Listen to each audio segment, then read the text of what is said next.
এখন তারা যে জ্বালায় জ্বলছে, এখনই কাটা গায়ে আমি আর নুনের ছিটা ছড়াতে চাই না। তোমার ফের দ্বিতীয়বারের জন্য জয়, কি বলবে? আমি তো অনেক আগেই বলেছিলাম, ভাঙড়ের মানুষ দৃষ্টান্ত তৈরি করবে, কোনো নটোরিয়াস ক্রিমিনালকে তারা জিতে পাঠাবে না।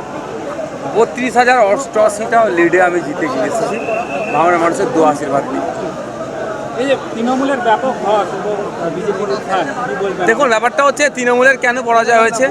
সামান্য একটা স্কুলের তথা মাদ্রাসার ম্যানেজিং কমিটি নির্বাচনে এরা কি করে, প্রার্থী দাঁড়াতে দেয়নি বা সেখানে ছাপ্পা মারে। এদের পায়ের নিচে মাটি কতটা আছে শক্ত সেটা তারা চেক করেনি। মানুষ সুযোগ পেয়েছে, তখন সরকারকে বদলে দিয়েছে।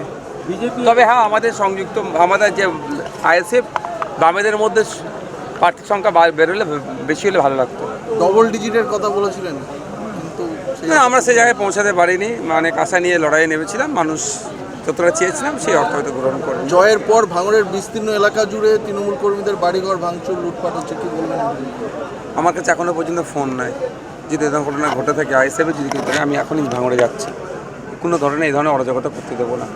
দলীয় কর্মীদেরকে নির্দেশ দেবেন? ভাঙড়ের সাধারণ মানুষের কাছে আমার আবেদন যে হিংসায় আমরা জড়াবো না। গতকালকেও আমাদের যখন কর্মীদের নিয়ে মিটিং ছিল, তখন একটা কথাই বলেছিলাম, ভাঙড়ে আমরা শান্তি প্রতিষ্ঠা করতে কোনোভাবে অন্যায়কে আমরা প্রশ্রয় দেবো না। শান্তি শৃঙ্খলার সাথে ভাঙড়ের মানুষ আপনি আমরা থাকবো। বারবার বলেছিলেন সাম্প্রদায়িক শক্তির বিরুদ্ধে আপনার লড়াই চলবে, বিজেপির বিরুদ্ধে আপনার লড়াই চলবে, কি বলবেন? বিজেপি অবশ্যই লড়াই চলবে, যতদিন এই বিজেপি সাম্প্রদায়িকতা করবে তার বিরুদ্ধে লড়াই চলবে, কোনো বন্ধ থাকবে না।